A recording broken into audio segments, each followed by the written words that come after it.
ये आकाशवाणी है। आंचल और आंसू। आज प्रस्तुत है विष्णु प्रभाकर का लिखा ये नाटक। निर्देशक हैं चिरंजीत।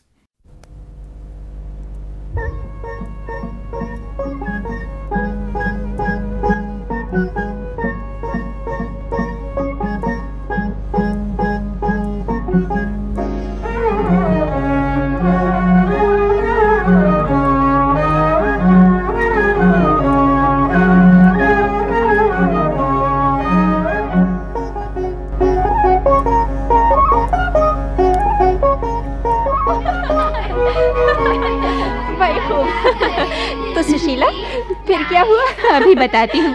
ईला, उल्लास बेटे, तुम लोग दूसरे कमरे में जाकर खेलो। आंटी क्या कहेंगी? अच्छा मम्मी, हम दूसरे कमरे में जाकर खेलें। जाओ, शाबाश। हाँ तो सुशीला, फिर क्या हुआ? हुआ क्या, इन्होंने उसे धमका दिया और वो मान गया? हाँ, तब तो वो चला गया, लेकिन 5-7 मिनट बाद ही फिर लौट आया और इस बार उसके हाथ में एक शब्दकोश था। शब्दकोश? अरे सुन तो, अपने पिताजी के सामने शब्दकोश रखकर वो बोला, पिताजी मैं सच कहता हूँ, मम्मी के 5 पति हैं, देखो इसमें लिखा है। हे भगवान, क्या शब्दकोश में लिखा है कि तुम्हारे 5 पति? अरे हाँ, उसने सचमुच दिखा दिया। पर कहाँ? कोश के पृष्ठ 1517 पर। मैं समझी नहीं। अरे पहले मैं भी नहीं समझी थी। हजरत कोश में किसी शब्द के अर्थ देख रहे थे। देखते देखते घर के सभी व्यक्तियों के नामों का अर्थ ढूंढने लगे। अच्छा। सबसे पहले पिताजी के नाम के अर्थ देखे, राकेश अर्थात चंद्रमा, और फिर मम्मी के नाम के सुशीला अर्थात। जी, पृष्ठ 1517 खोलकर वो बोला, ये देखो पिताजी, ये मम्मी का नाम है ना सुशीला, इसके आगे लिखा है सुदामा की पत्नी, यम की पत्नी, कृष्ण की 8 पटरानियों में से एक, राधा की एक सहेली। सो पिताजी, सुदामा हुए एक पति। अच्छा। यम दूसरे, कृष्ण तीसरे, चौथे वे जिनके साथ राधा की सहेली का विवाह हुआ था। जीजा जी, 5वें आप प्रोफेसर राकेश। जी हाँ, 5वां मैं। अब बताओ मैं क्या कहता। स्वीकार करना पड़ा कि उसकी मम्मी के 5 पति हैं। बाप रे बाप, आजकल के इन छोकरों के पेट में कितनी बड़ी दाढ़ी है। दैया रे, माँ के 5 पति बना दिए हैं। और हाय मैं मर जाऊँ ना। ना ना, मुझे ऐसा नहीं कहना चाहिए। अरे क्या बोल तो। अरे कुछ नहीं, यूं ही। अच्छा जीजा जी, आपकी आयु क्या है? माफ कीजिए, किसी से उसकी आयु नहीं पूछनी चाहिए, परंतु। अरे तू भी क्या किसी अंकों के कोश में इनकी आयु के अर्थ देखेगी? अंकों का कोश नहीं होता शीला जी, ज्योतिष होता है। ओ। देखना चाहती हूँ कि इनका कौन सा अंक है जो ऐसी विचक्षण संतान हुई और पति ऐसी सुशील मिली। आप तो जानती हैं सुपर्णा जी, स्त्री की आयु जितनी वो कहे उतनी ही होती है, और पुरुष की उतनी जितनी दिखाई दे। आपको मेरी आयु कितनी दिखाई देती है? यही कोई 32-33। सच? आपने बहुत नहीं, केवल 12 वर्ष की गलती की है। मैं 45 वर्ष का हूँ। बाप रे, 45 वर्ष? जी हाँ। क्यों जीजा जी, कौन से खेत का धान खाते हैं आप? मेरे उनको भी बता दीजिए, 30 की आयु में 45 के लगते हैं। ये तो अपनी सखी से पूछिए, यही जानती है। अरे मेरी नजर से देखेगी तो तेरे वो भी 30 के स्थान पर 20 के लगेंगे। तब तो राम करे तेरी नजर की छूत मुझे ना ही लगे। क्यों? वो मुझसे भी छोटे दिखाई देंगे, और शास्त्र कहते हैं कि स्वामी छोटा नहीं होना चाहिए। छोटा हुआ तो हुकूमत कैसे करेगा? अरे आप तो सचमुच जिंदा दिल हैं। कितने बच्चे हैं आपके? दर्जन पूरी होने में बस केवल 2 की कसर है। हाजी, इसकी बातों में ना आइए, इसके तो एक भी बच्चा नहीं है, सब जेठानी के हैं। आपका अपना कोई बच्चा नहीं है? वो अपने ही तो है जीजा जी, उनके पालन पोषण करने का भार मुझी पर है। ब्रह्मा का काम है सृष्टि करना, सो जेठानी कर गई, और विष्णु का काम है सृष्टि का पालन पोषण करना, सो मैं कर रही हूँ। खूब। अच्छा बताइए जीजा जी, क्या आपने सुना है कि भगवान विष्णु के कभी कोई संतान हुई? अरे हाँ, ऐसा तो कहीं नहीं पढ़ा सुना। बात आप लाजवाब करती हैं। हाजी, ये तो बचपन से ही लाजवाब रही है। स्कूल में अध्यापिकाएं तक इससे परेशान थी। हिसाब में इतनी तेज थी कि बड़े से बड़ा प्रश्न ज़बानी हल कर देती थी। अध्यापिका कहती, स्लेट पर लिख कर लाओ, तो ये उत्तर देती, स्लेट क्यों खरीदूं, आप सवाल चाहती हैं, मैं जुबानी कर देती हूँ, फिर बाप के पैसे और अपना समय क्यों खाऊं। तर्क तो अकाट्य है। लेकिन जीजा जी, स्कूल में तो तर्क नहीं चलता, इतनी छड़ी खाई है कि याद करके आज भी देह में दर्द होने लगता है। यही तो दुर्भाग्य है। बात हम करते हैं और उसका अर्थ लगाते हैं दूसरे। मजा यह है कि दुनिया में दूसरों के दिए हुए अर्थ ही चलते हैं। अरे, शाम की क्लासों का समय हो गया। सुपर्णा जी, आज आपसे बातें करके मजा आ गया। अच्छा शीला, मैं तो चलूं। अच्छा। और आप तो मेरे आने तक रुकेंगी नहीं, लेकिन कभी कभी आते रहिए हैं। कोई बुलाने वाला हो तो सर की बुलाऊं, पर वो बानर सेना देर तक अकेली नहीं छोड़ी जा सकती। वैसे भी कहते हैं कि घर गृहस्थी में छुट्टी काम से बुरी होती है। क्या बात कही है, आप तो सचमुच जो बात कहती हैं लाजवाब कहती हैं। अच्छा, नमस्कार। नमस्कार। क्यों ऋषि, स्कूल में तो तू निरी बचिया थी, अब ये कैसा वशीकरण साधा है कि सौत के बच्चों को ऐसा बना लिया जैसे पेट के हो, और इस दुहेजू पति को तो भौरा ही बना डाला। अरे, सब दुहेजू पति भौरे ही होते हैं, लेकिन केवल गुनगुनाने वाले। अच्छा। पर तू अपनी के, तूने तो इनको भी मुक्त कर लिया हैरी। तेरे प्रेम और साहस की कैसी। अरे कैसा प्रेम और कैसा साहस। गीदड़ गिर पड़ा झेरे में, हाँ? वही विश्राम से।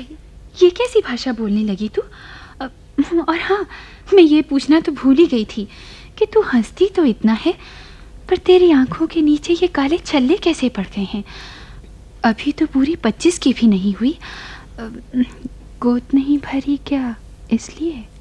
अपना अपना भाग्य है शील, निरिबाज। सच? किसी को दिखाया? अरे ये पूछ किसको नहीं दिखाया। मेरे बारे में सब एक मत है। मैं जन्म भर प्यासी ही रहूंगी शील, प्यासी ही मरूंगी। सच कहती हूँ, इस घाव को छुपाने के लिए ही इतना हंसती हूँ। नहीं तो ये बानर से ना बना मेरे बस की नहीं है। सो तो है ही, पर खैर, जिस प्यास का कोई इलाज नहीं उसकी चर्चा है क्या। हाँ, तेरा साहस धन्य है। क्षण भर को जब अंदर गई थी तो जीजा जी तेरी तारीफ करते नहीं आगाते थे। कहते थे, सुशीला मेरे अंधकार पूर्ण जीवन की ज्योति है, मेरे घर का उजाला है। सौत की संतान को अपने पेट की संतान से बढ़कर प्रेम करती है। इसमें क्या है सुपर्णा? बच्चे प्रेम और सहानुभूति के भूखे होते हैं। उन्हें प्रेम मिल जाता है तो घर में धूप खिल ही उठती है। लेकिन मैं घर की नहीं, मन की धूप की बात करती हूँ। वो तभी खिलती है जब अपने रक्त का परस मिलता है। सुशी, मेरी आंखों के छल्ले तो तूने देख लिए, लेकिन तेरी कनपट्टी पर अभी से ये सफेदी कैसे चमकने लगी? 5 वर्ष हो गए हैं, लेकिन तेरे क्या अभी तक कहीं तू भी? कुछ पता नहीं सुपन, वैसे तो सब ठीक ही लगता है। जीजा जी कभी कुछ नहीं कहते? ना, इस बारे में कभी कुछ नहीं कहते। ये उनका प्यार तो तूने देख ही लिया है। सच? बहुत प्यार करते हैं। हाँ, बहुत प्यार करते हैं। कभी कभी तो ऐसे करते हैं कि लेकिन जब इस बात का जिक्र करती हूँ तो एकदम टाल जाते हैं। किसी को दिखाया था? हाँ, एक दाई को दिखाया था, उसने तो सब ठीक ही बताया। अरे दाई भाई नहीं, मैटरनिटी हॉस्पिटल में जाकर लेडी डॉक्टर को दिखा। गई थी, अब फिर जाऊंगी। हमारे एक परिचित डॉक्टर हैं, घर जैसे हैं, उनसे भी पूछूंगी। हाँ हाँ, पूछना। इस बारे में ढील करना ठीक नहीं शील। ये प्यास बड़ी भयंकर होती है। अच्छा तो शील, अब चलो, बहुत देर हो गई। जाएगी? अच्छा, पर जल्दी ही आई हो। आऊंगी क्यों नहीं, लेकिन इस बार तेरी बारी है। और हाँ, डॉक्टर जो कहे मुझे बताना। जरूर बताऊंगी।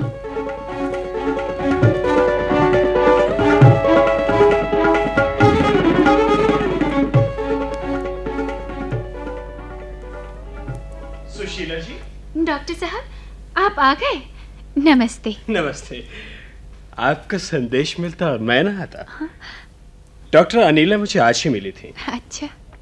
मैंने तो आपसे पहले ही कह दिया था, आप बिल्कुल ठीक हैं, कहीं किसी तरह की शंका नहीं है। फिर क्या? रोग की जड़ कहीं और ही है।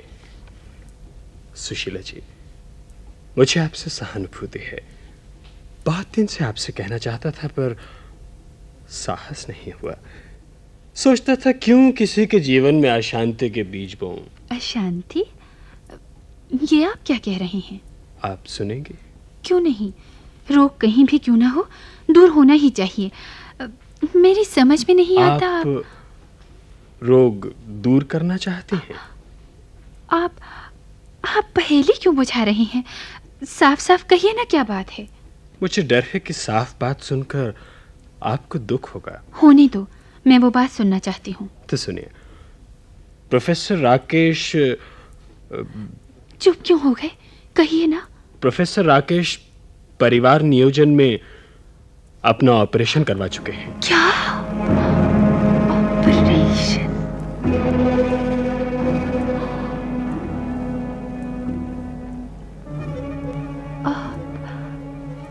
आप क्या कह रहे हैं डॉक्टर साहब? वही जो वास्तविकता है और सत्य भी।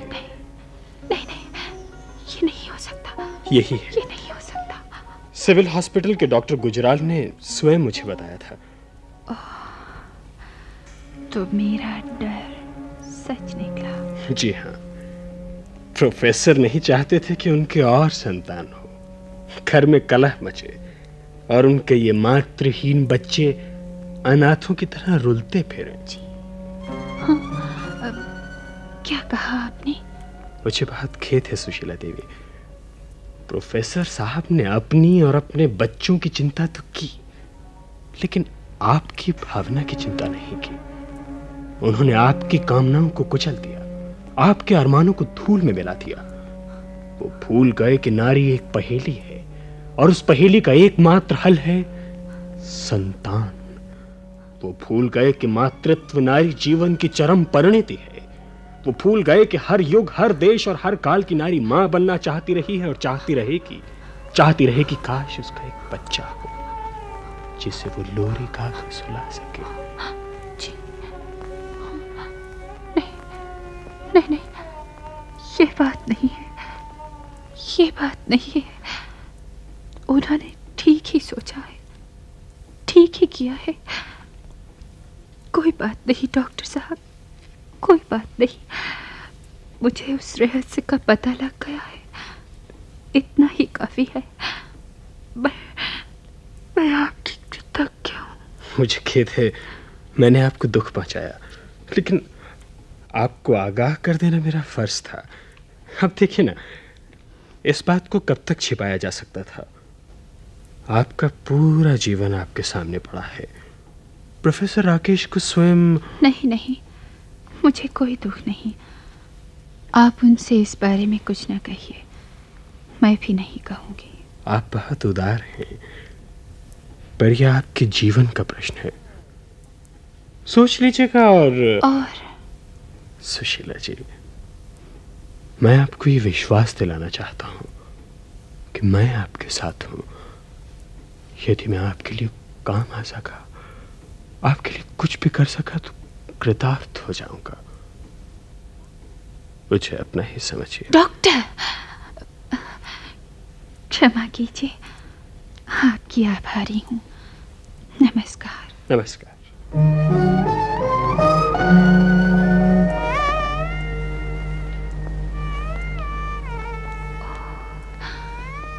क्या हुआ? क्या हुआ? ये उन्होंने क्या किया? मैं भी प्यासी ही रहूंगी, प्यासी। नहीं, ये नहीं हो सकता, ये नहीं हो सकता। लेकिन उन्होंने मुझे बताया क्यों नहीं? मम्मी, तुम ईशान भैया से कभी मत बोलना। वो कहते हैं मम्मी मेरी है। भला तुम उसकी कैसे हो? तुम तो मेरी हो ना। बाहर जाओ लास, बाहर जाओ। मम्मी, मैं कहती हूँ बाहर जाओ, यहाँ से निकलो, यहाँ से निकलो। मम्मी, मैं नहीं जाऊंगा। मैं तुम्हारे पास बैठूंगा। तुम मेरी मम्मी हो ना। ओह, नाक में दम कर दिया है तुमने। अच्छा बाबा, चुप हो जा। मैं कहती हूँ चुप हो जा, चुप हो जा। बस बस, चुप हो जा उल्लास, चुप हो जा मेरे लाल। मैं तेरी ही मम्मी हूँ, ईशान को डांटूंगी। सच?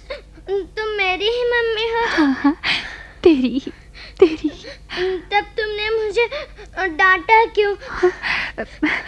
मेरी तबीयत खराब है बेटा, अब नहीं डांटूंगी, माफ कर दे। चल चल मेरे लाल, तेरे दूध पीने का वक्त हो गया। चल मेरे राजे बेटे, चल। नहीं जाता। मेरा अच्छा बेटा, मेरा राजा बेटा, चल मैं तुझे लोरी गाकर सुनाऊंगी। चल। लोरी सुनाओगी? तो चलो, फिर मुझे ना डांटना। कभी नहीं डांटूंगी, कभी नहीं डांटूंगी मैं अपने लाल को। चल मेरे बेटे, चल। मेरी तो प्यारी ठीक है ना? मम्मी। चल।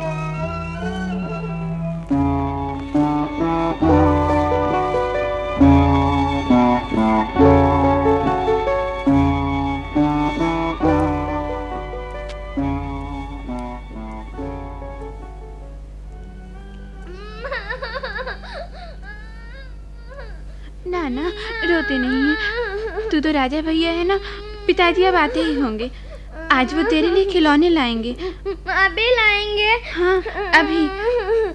अच्छा, तो मैं नहीं रोऊंगा। पर जीजी, मम्मी अब हमें क्यों डांटने लगी? पहले तो नहीं डांटती थी। अभी नहीं डांटेंगी, उनकी तबीयत खराब है और तू हर वक्त उन्हें परेशान करता रहता है। मैं तो पहले भी करता था, मम्मी कभी गुस्सा नहीं होती थी, बहुत प्यार करती थी, बुखार में भी पास सुलाती थी। अब क्यों नहीं करती? अब भी करेंगी, पर तू कुछ दिन मेरे पास सोया कर, फिर देख मम्मी तुझे ढूंढती फिरेंगी। नहीं नहीं, मैं तेरे पास ही सोऊंगा, मैं तो मम्मी के पास ही सोऊंगा। अच्छा भाई अच्छा, तू तो बहुत जिद्दी है, पर तू जानता नहीं ये हमारी असली मम्मी नहीं है। नहीं नहीं, मेरी मम्मी यही है, वो तेरी होंगी। अच्छा बाबा, वो मेरी ही थी, जा इनके पास, ऐसी डांटेंगी। नहीं नहीं, मैं मम्मी के पास ही जाऊंगा। क्या बात है उल्लास, किसके पास जाओगे बेटा? मम्मी के पास। पिताजी, मम्मी बहुत बुरी हो गई हैं, हमें डांटती हैं, तुम उनसे ना बोलना, उन्हें मारना। ना बेटा, ऐसा नहीं कहते, उनकी तबीयत खराब है ना, इसी से गुस्सा आ जाता है। तो तुम डॉक्टर को क्यों नहीं बुलाते?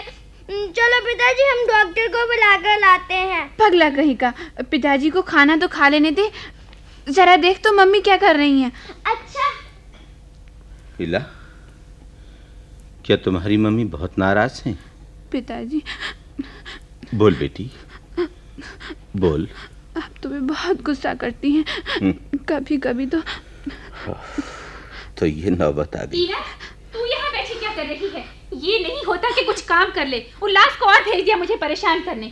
अभी जाती हूँ मम्मी, अभी जाती हूँ। उल्लास तो तुम्हें बुलाने गया था, वो समझता है कि तुम्हारी तबीयत बहुत खराब है, इसीलिए तुम डांटती हो। इस घर में मेरे बारे में अब और कोई क्या समझेगा? मैं डांटती हूँ, मारती हूँ, मैं बुरी हूँ, मैं इनकी माँ नहीं हूँ। नहीं सुशीला, ये बात नहीं है। इस घर में तुम्हें कभी किसी ने गलत नहीं समझा, तुमने समझने ही नहीं दिया। इस अंधकार से भरे घर में ठकुर सुहाती बातों को सुनते सुनते मैं पागल हो गई हूँ। आप ये कभी क्यों नहीं सोचते कि आपने मुझे धोखा दिया है? आपने मुझे। हाँ सुशीला, मैंने तुम्हें धोखा दिया, अपनी उस दुर्बलता पर लज्जित हूं। बैठ जाओ, आज तुमसे आखिरी बार 2 बातें कर लेना चाहता हूं। लेकिन मैं नहीं चाहती, मैं अब एक शब्द भी नहीं सुनना चाहती। सुशीला, मुझे फुर्सत नहीं है, काम बीच में पड़ा है। काम भी हो जाएगा, बैठो, बैठ जाओ सुशीला। मैंने तुम्हारे साथ कभी भी कोई अच्छा व्यवहार किया हो तो? अच्छा, बैठ गई, कहो।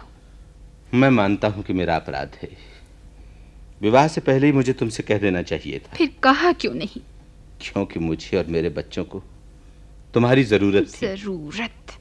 हर आदमी अपने पाप को जरूरत की ओट में छिपाना चाहता है। कुछ भी कह लो, मुझे तुम्हारी जरूरत थी और तुमने वह जरूरत पूरी की। शीला, अगर तुम्हारे अपने बच्चे होते तो तुम इन्हें माँ का प्यार नहीं दे सकती थी। कोई भी माँ अपने बच्चे के सामने किसी दूसरे के बच्चे को प्यार नहीं कर सकती, कभी भी नहीं कर सकती। तुमने ये सब तो सोचा, पर ये नहीं सोचा कि मैं भी नारी हूँ, कि हर नारी के दिल में एक चाह होती है, लोरी गाने की चाह, माँ बनने की चाह। मैं गरीब की बेटी थी, मेरा सधवा हो जाना ही तुमने जरूरी समझा।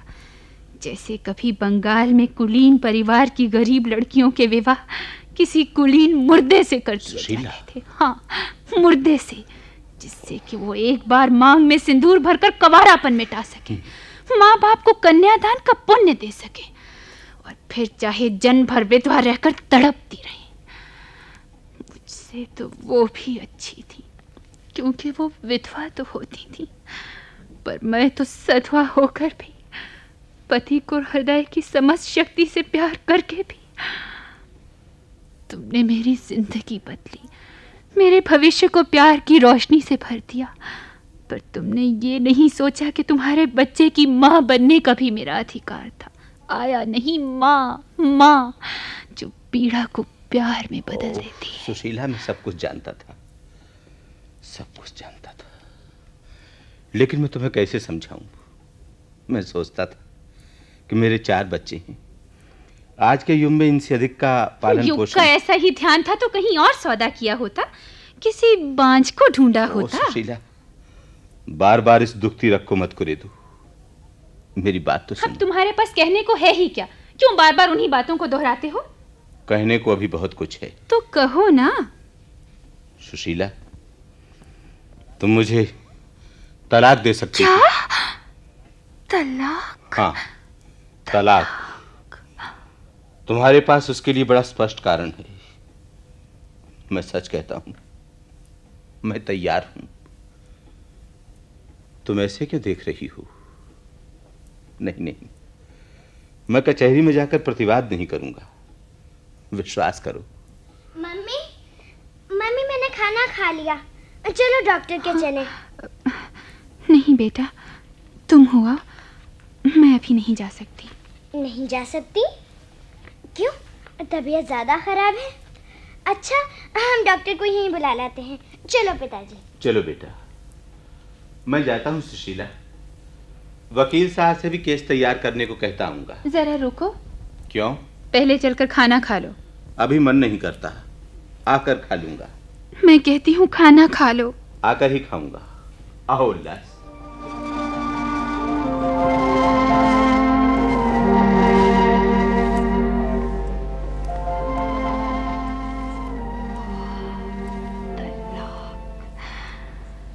क्या अपनी प्यास बुझाने के लिए तलाक लेना ही पड़ेगा? काश ये प्यास न होती, मुझे ये प्यास न होती। नहीं, अपने सुख के लिए उसने मेरे सुख का सहज स्रोत अवरुद्ध कर दिया है। विगत में क्या अनेक नारियां इसी कारण पाप करने को विवश नहीं हुई हैं। मम्मी, रसोई में ईशान भाई। रसोई में आग लगे है तो लगने दो, तुम और ईशान दोनों उसमें। मेरी तबीयत खराब है बेटी, तुम दोनों खाना खा लो। तुम नहीं खाओगी? कहा ना, मेरी तबीयत ठीक नहीं है। मम्मी जाओ बेटी, जाओ, दोनों खा लो। अच्छा मम्मी। अरे लो, तुम यहाँ बैठी हो। सुपर्णा, बाहर में तुम्हारी दूसरी बेटी का नामकरण संस्कार कराई। क्या कराई? अरे नामकरण। अस्मिता कहती थी मौसी मेरा नाम बड़ा खराब है, भैया चिढ़ाते हैं। अस्मिता का मतलब है अहंकार, घमंड। मौसी मेरा नाम बदल दो। फिर क्या, मैंने बदल दिया। मैं हूँ सुपर्णा, उसको बना दिया अपर्णा। अपर्णा अर्थात पार्वती, दुर्गा जिसने बड़े बड़े राक्षसों को मारा। अस्मिता बहुत खुश हुई। पर सुशीला, तेरे घर में क्या बिना कोष को देखे कुछ नहीं होता? हाँ, तू बोलती क्यों नहीं? ऐसे क्यों बैठी है? कहीं डॉक्टर ने तो? डॉक्टर? हाँ, डॉक्टर ने क्या कहा? सुन, डॉक्टर ने कहा है कि क्या? हाँ, उन्होंने अब तक मुझसे ये रहस्य छिपाए रखा। पर क्यों उन्होंने ऐसा किया? अपने सुख के लिए किया, अपनी संतान के सुख के लिए किया, कहने को देश के लिए भी किया। पर उन्होंने ये नहीं सोचा कि गरीब सुशीला का क्या होगा? मुझे और कोई दुख नहीं है सुपर्णा, और कोई दुख नहीं, पर वो मुझसे पूछ तो लेते। पूछ कैसे लेते? पूछते तो क्या तू यहाँ आती? ओह, ये पुरुष, इसने नारी को सदा बलिदान की वेदी पर चढ़ाया है। लेकिन अब वो तलाक के लिए तैयार है। तलाक? हाँ, इसीलिए वो वकील के पास गए हैं। सच? समझ में नहीं आता सुपर्णा, मैं क्या करूं? तू ही बता, मैं क्या करूं सुपर्णा, मैं क्या करूं? करना क्या है? तलाक दे दे। हाँ, तुम्हें तलाक देना ही चाहिए। ये नारी के अधिकार का प्रश्न है। प्रोफेसर ने अपने स्वार्थ के लिए नारी का अपमान किया है, मातृत्व को पददलित किया है, कुचला है। उसे दंड मिलना ही चाहिए। ये प्यास बड़ी क्रूर है शीला। ये नारी को पाप करने को विवश कर देती है। तो मैं तलाक दे दूं? देना ही होगा। सारे समाज को पता लग जाना चाहिए कि पुरुष अन्यायी है, दंभी है, विश्वासघाती है। लेकिन इससे मुझे क्या मिलेगा? मैं क्या करूंगी सुपर्णा? करना क्या? फिर से विवाह करें? फिर से विवाह? सपन, मैं फिर से विवाह कर सकती हूँ। सुशीला देवी, मैं आ सकता हूँ? डॉक्टर, आप इस समय? डॉक्टर और मौत के आने का कोई समय नहीं होता। फिर मैं भी आपसे कुछ बातें कर लेना चाहता। क्या बातें? सुपर्णा, तू कहाँ चली? बैठो ना। अभी आई, जरा अस्मिता को देखा। आपकी सखी समझदार है। आप अपनी बात कहिए। मैंने उस दिन कहा था कि मैं आपके लिए कुछ भी कर सकता हूँ। पर डॉक्टर, ऐसी तो कोई भी बात नहीं है। जो है उसको छुपाने से कोई लाभ नहीं सुशीला देवी। प्रोफेसर साहब तलाक के लिए तैयार हैं। मैं समझता हूँ यही एक काम अक्लमंदी का है जो वो करने जा रहे हैं। अब देखिए, आवेश में आकर इनकार न कर दीजिएगा। यह आपका अधिकार है और आपको अपने भविष्य के लिए बिल्कुल चिंता करने की जरूरत नहीं है। मैं डॉक्टर, आप सच कहते हैं? जी हाँ, हर बात को समझाना आसान नहीं होता, फिर भी विश्वास दिला सकता हूँ कि नहीं, ये नहीं हो सकता। डॉक्टर, आप चले जाइए यहाँ से, चले जाइए। नहीं हो सकता। जाने दीजिए उन्हें। पहले क्षण की प्रतिक्रिया सदा प्रतिकूल होती है। डॉक्टर साहब, जाइए नहीं, मम्मी को दौरा पड़ गया है। यानी उन्हें मेरा प्रस्ताव स्वीकार है। चलो।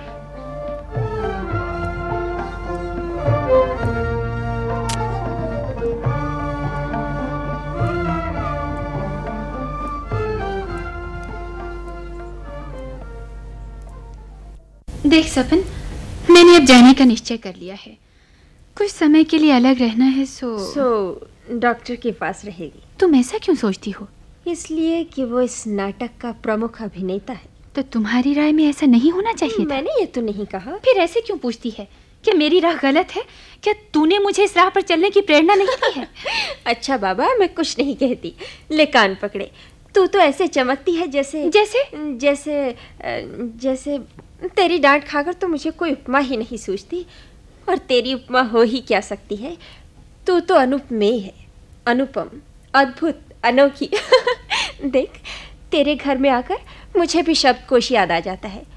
और हाँ, अब तो कोश में संशोधन करना होगा। तेरे नाम के आगे छठे पति का बकवास बंद कर। तुझे हो क्या गया है? होता क्या? कुछ गलत कह रही हूँ? जो हम करते हैं तो उससे छिपते क्यों हैं? पुरुष यदि दूसरी तीसरी पत्नी रखकर गर्व से सिर ऊंचा रख सकता है, तो नारी क्यों नहीं दूसरा तीसरा या छठा पति लाकर गर्वित हो सकती है? और हाँ, अब तो तू मुझे भी अपनी ही श्रेणी में समझ। मेरे पतिदेव ने मुझे तलाक दे दिया। क्या? चौंकती क्यों है? ये कोई पाप है?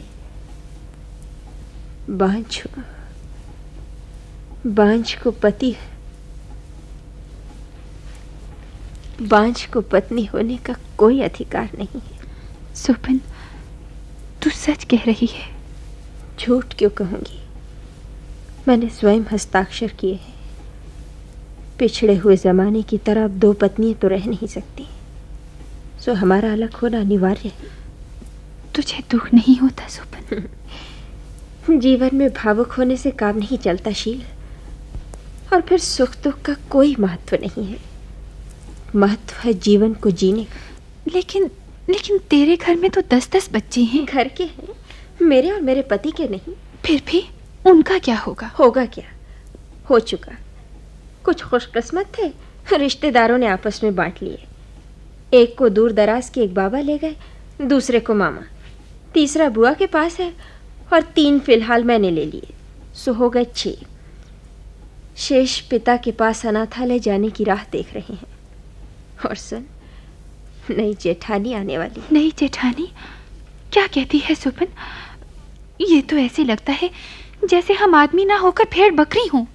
कैसी तकियानूसी बात करती है। भेड़ बकरी की क्या जान नहीं होती? होगी, लेकिन तू अब कहाँ रहेगी? विपुला च पृथ्वी, दुनिया में जगह की कमी नहीं है शील। लेकिन सुपन, मुझे न जाने कैसा लग रहा है। जानती हो, मुझसे सहानुभूति पैदा हो रही है, पर यह सहानुभूति मानव की दुर्बलता की प्रतीक है, प्रगति के मार्ग की सबसे बड़ी बाधा है। ना, मुझे न चाहिए किसी की सहानुभूति, न चाहिए किसी का सहारा।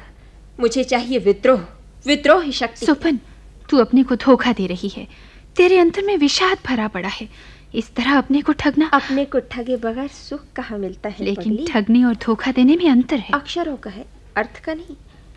तुम्हारे घर में तो कोश बहुत हैं, देख लो। कोश कोश कोश कोश सुपन, दुनिया के काम कोश के अर्थों से नहीं चलते। कानून से चलते हैं, लेकिन कानून भी किताबों में लिखा जाता है।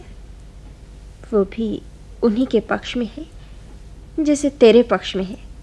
नहीं है? कह तो। है। तब दुख कैसा, भय और चिंता क्यों? हम इन बातों के अभ्यस्त नहीं है, इसलिए कंपकपी उठती है, छाती धड़कती है, चिंता की सुरंगें मुंह बाएं खड़ी दिखाई देती हैं।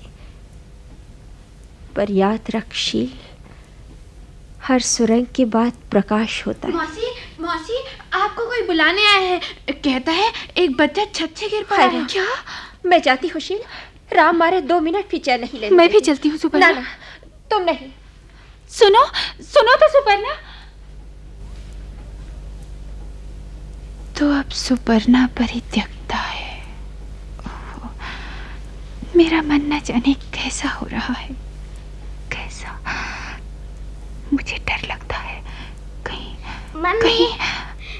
मम्मी मुझे खाना दो। मम्मी तुम खड़ी क्यों हो? मुझे खाना दो। खा लिया शैतानों ने। खाना मुझे ही खा लो ना। ना रोते नहीं दे। चल मैं देती हूँ खाना। इला अंदर जाओ। नहीं, मैं अब तुमसे खाना नहीं लूंगा। तुमने मुझे मारा। क्यों मारा? अब नहीं मारूंगी उल्लास, अब नहीं मारूंगी। इधर आ मेरे लाल, अब नहीं मारूंगी। तू मुझसे इतना चिपकता क्यों है बेटे? मैं तो अब चली जाऊंगी। मेरी गोद में आजा मेरे बेटे। तुम कहाँ जाओगी? जीजी कहती थी कि हमारी एक और माँ थी, वो मर गई। क्या तुम भी मर जाओगी? मैं भी तुम्हारे साथ। हाय राम, कैसी बातें करता है रे। मरे तेरे दुश्मन। चल खाना खा ले। बच्चों वालों, ए दया धर्म वालों, अनाथ बच्चों की सहायता करो। हमारे अनाथालय को चंदा देकर इन यतीमों की रक्षा करो। ए धर्मियों, इन यतीम बच्चों की रक्षा करो। इन अनाथ बच्चों की सहायता करो। हमारे अनाथालय को चंदा देकर इन यतीमों की रक्षा करो। ये अनाथ बच्चे। गाना अच्छा है ना मम्मी? मैं भी गाऊंगा। मुझे बाजा मंगा दो। तू ये गाना गाएगा उल्लास? तू? मम्मी तुम रोती क्यों हो? मम्मी नहीं तो बेटा,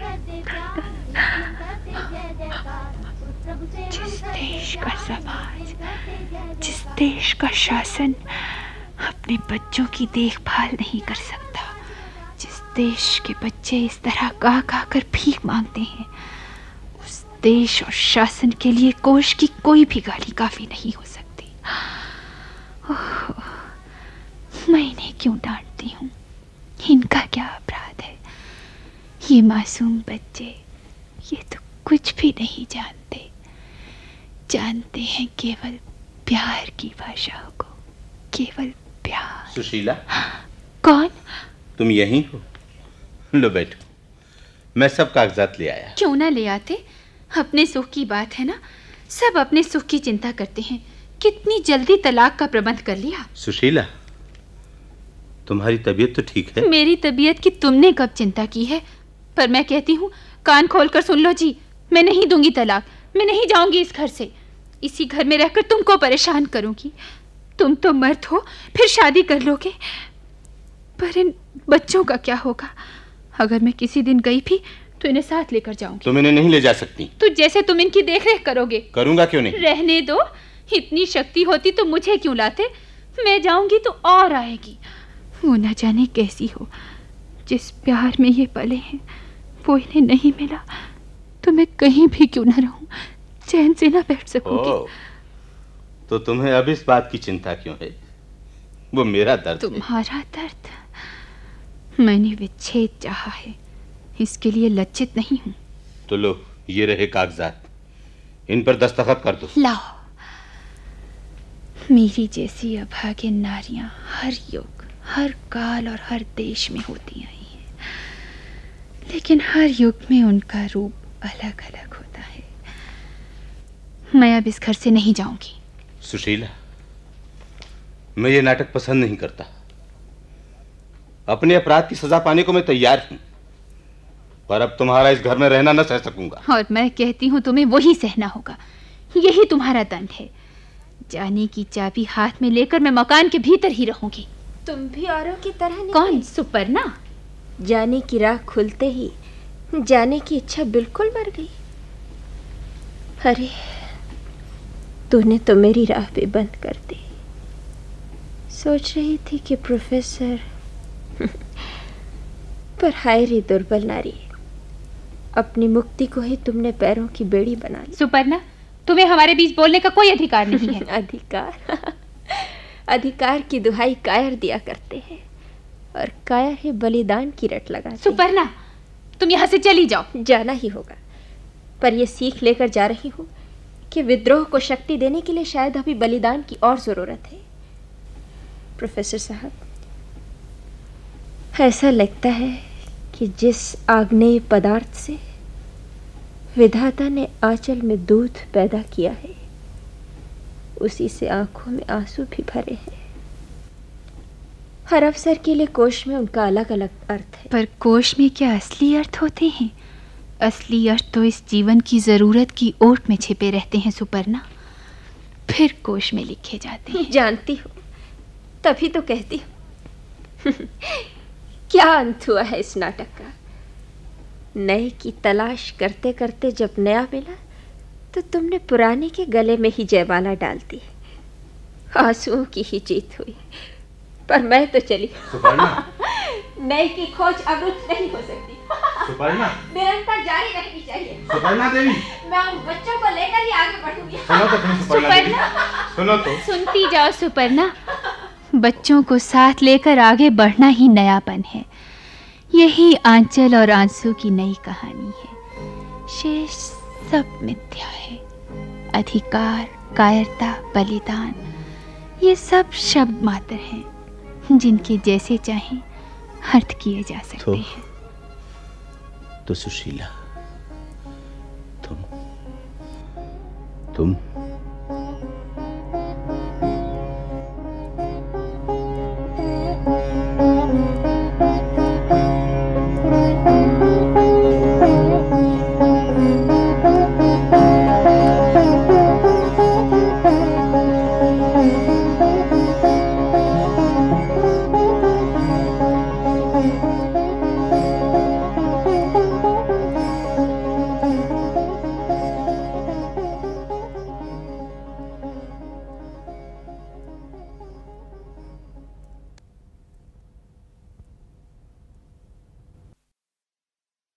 आंचल और आंसू।